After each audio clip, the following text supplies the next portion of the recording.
Bonjour and welcome to another episode of The Inner D. For this episode, I want to do another character analysis.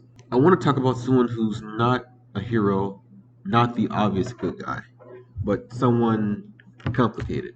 Haytham Kenway. Because when I really sat down and thought about it, I realized something kind of interesting. There are parts of him that feel really familiar. So today, I like to break that down. Where we align, where we don't, and what that says about control, connection, and growth. Haytham Kenway is a character from the Assassin's Creed universe. He's not your typical protagonist. He's calm, he's intelligent, he's calculated.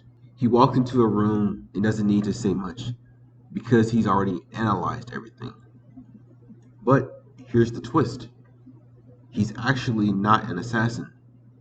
He's a Templar, which means he believes in order over freedom, structure over chaos, control over uncertainty. And the scary part about Haytham is he's not loud about it.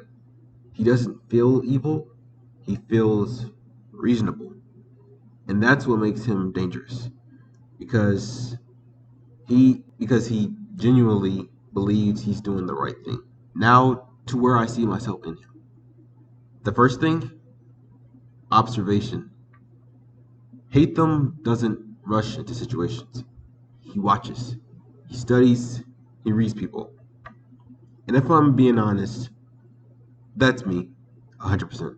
I've been in rooms, whether it's a game night on at Spotswood, a social event like Greek Bible study, or even just a casual hangout. And instead of jumping in, I'm watching. Who's talking to who's comfortable, who's not, what the energy feels like. And sometimes I can sit there for a long time, not because I don't want to engage, but because I'm trying to understand the moment first. Haytham does that too, but here's where it gets a little bit interesting. For him, observation is a tool for control. For me, however, it's more about safety. Another similarity, emotional control. Haytham rarely shows what he Haytham rarely shows what he's feeling. He's composed, measured, even in intense situations. And I relate to that a lot because I feel deeply a lot, but I don't always show it. You could look at me in a moment where I'm overthinking or nervous or unsure, and I might look completely fine, calm, neutral. But internally, there's a lot going on. And I think a lot of people, especially men, live life like that. As especially growing up, we're taught to be controlled, steady, unshaken. But what that can turn into is contain emotion without expression. And that's where Haytham lives. The difference? He stays there. However, I'm trying to move through that. One thing I respect about Haytham is that he has a code. He's not random. He believes in something, even if people disagree with it. And I see a little bit of that in myself as well. I care about things like boundaries, intentionality, respect. Like when it comes to relationships, I don't just jump in. I think about things like, am I approaching this the right way? Am I respecting this person? Am I being genuine?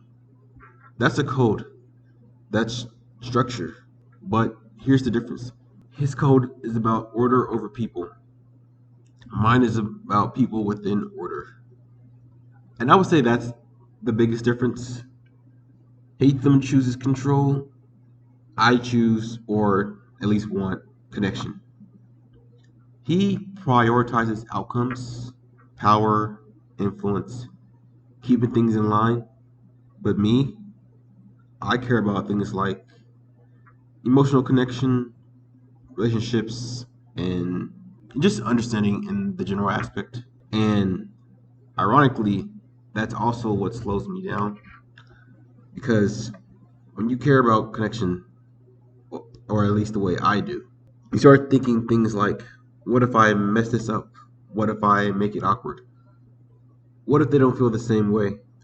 So instead of acting, you wait and wait and wait. Meanwhile, someone like Haytham, he would have already acted. Haytham is decisive. He doesn't overthink to the point of inaction. He decides and he moves.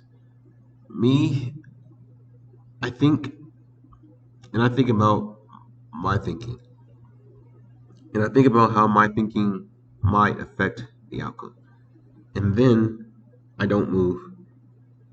And this shows up in real life, in conversations, in relationships, in moments where something small, like just starting a conversation, feels bigger than it actually is. And I've realized something. Overthinking can look like Overthinking can look like wisdom, but function like fear. Ethan doesn't have that problem. This is where I believe I grow beyond him a little bit, I would say.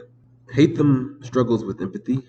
He struggles with vulnerability or just being vulnerable, just in general. He struggles with understanding how his actions affect people emotionally. Me, on the other hand, I reflect like a lot. Sometimes too much, but I would say I care about things like how my actions affect others, how people feel, whether I'm growing or staying stuck. And that matters because without that, you become efficient but disconnected at the same time. So here's what I sort of realized um, at the end of the day. I'm not Haytham Kenway, but I have pieces of him. The composure, the eternal structure, the observation. But I also have something he doesn't fully embrace, and that would be the desire to connect. And maybe the goal isn't to become like a carbon copy of him. Maybe the goal is to take what works and leave what doesn't.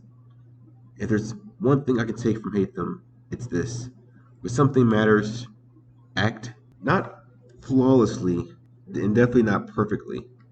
Just act, because staying in your head feels safe, kind of like a comfort zone. I think an analogy would be like how when endangered, turtles hide in their shells as it's like a protective shell. And so I kind of like to use that kind of metaphor when talking about this. But to go back to the topic, staying in your head, while it feels safe, and while it can make you feel safe, it also keeps you stuck at the same time. In growth, if you want to grow in a general aspect as a person or just at all, happens in motion. And with that, that concludes this week's episode of The Inner D. I will see you on the next episode.